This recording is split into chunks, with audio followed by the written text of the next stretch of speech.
Welcome down to the Malted Man Cave. I'm your host, Keith. Tonight, I'm rolling solo. I still have orange hair, and I'm reviewing a Deanston.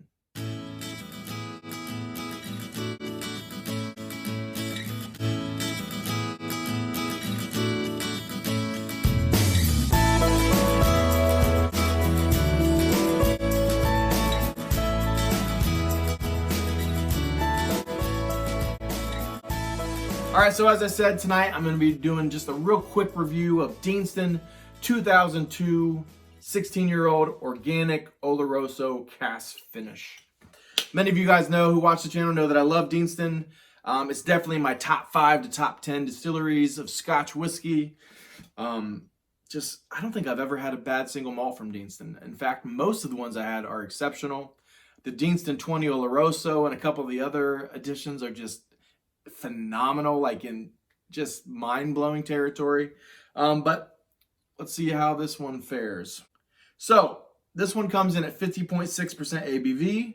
It is non-chill filtered and has no added colors. All the boxes are checked. So without further ado, let's get into some whiskey. I don't want to pour too much because I want to save these for Mike and Dustin, two of my whiskey buddies. That should be enough for them both to have a healthy dram. All right. Anything else I want to say about Deanston or about this whiskey? Obviously, it's organic. You know, it has to have all these different categories. I'll put it right there. Everything that it has to meet in order to be organic. I don't mind the whole organic thing, but I'm not going to go out and spend crazy amounts of money on everything being organic. But it doesn't hurt. So interested to see how this stacks up. This is very different than what I thought it was going to be. But without further ado, let me go ahead and get into the nose.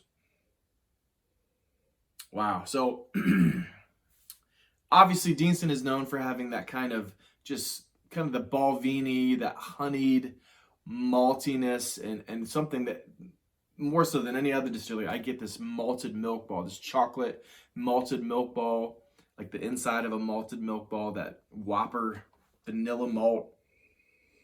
And this definitely has that in abundance. And the one thing I put in my notes about this is the most caramel I've ever had in a Scotch. This is, imagine a red apple just in caramel. So a caramel apple, but specifically a red apple. You get the red apple skins is definitely in there, but a red caramel apple with the most amount of caramel you've ever had in your life. Obviously the honey, there's a little bit of floral, a little bit of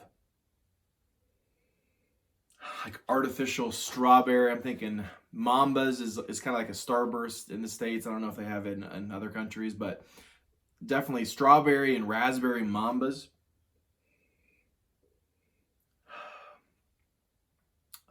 Like buttercups specific are the kind of flowers I'm thinking. Just so much honey, so much, slight milk chocolate. This isn't like a really deep, Glendronach or, Glengoyne 25 or Glengoyne 30 type, chocolatey Oloroso. It's more caramely, if that's word, which I don't think it is, but it has more caramel. So I don't know. I guess it does specify Oloroso. For a second there, I was going to be like, is this Manzanilla or something? But no, it's definitely Oloroso. It's just not as dark as you would think for 16 years, but it's definitely quality cask. So I'm not poo-pooing. This is full of rich flavor. Deanston also sometimes, and I don't get it quite as much on this, has that kind of Clynelish waxiness, and it's kind of hit and miss on a lot of their different expressions. Sometimes it's there, sometimes it's not. Which obviously I love Clynelish, so I love that waxiness. So when it's there, I really like it. I guess it's there a little bit, almost like vanilla candles.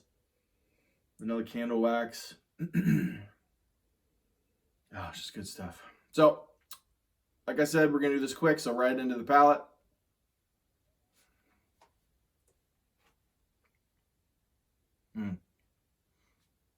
This one took some time to open up. If you guys go ahead and buy this, don't judge it on the first couple of drams, because I definitely was kind of like, hey, this is good, but it's not that good. And I was kind of disappointed, but halfway through the bottle, I know most whiskeys, we all know, most whiskeys get better with time. But this one, Really did. And it really opens up towards the end. So again, just that malty, honeyed goodness, chocolate malted milk balls, but the milk chocolate part of that is really subtle. It's not there like it is in some of the other Deanston expressions. Just so subtly there, that milk chocolate, but definitely the inside of the Whopper, the malted milk ball, that malty vanilla goodness.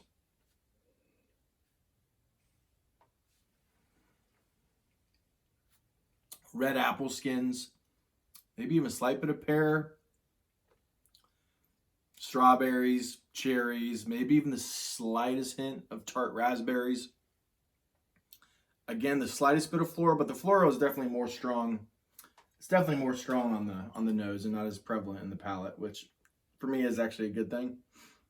I'll tell you what, the nose on this, and the palate's really good too, but the nose on this is one of the better noses I've had in a while. Oh man, it's just so rich.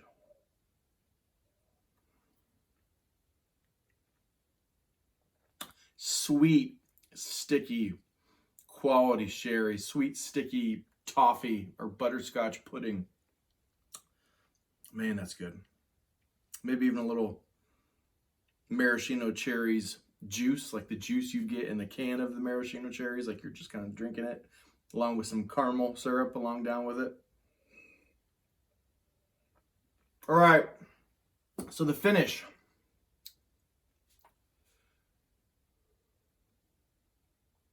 It's weird, like in the back of your mouth it kind of stays, but in the front of the tip of your tongue it doesn't linger as much. It's kind of there and then it goes, but it's like in the back of your tongue it kind of stays a little bit, which is unique. I don't think I've ever really noticed that before in a single malt, where it disappears on the front of your tongue, but it really stays on the back. Let me try that again.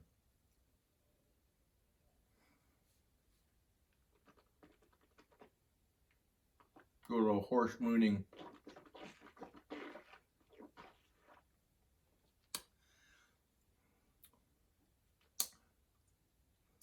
This time it stays a little bit more on my tongue a little bit, but I did switch it around for a long time. But yeah, then again, it kind of fades back again.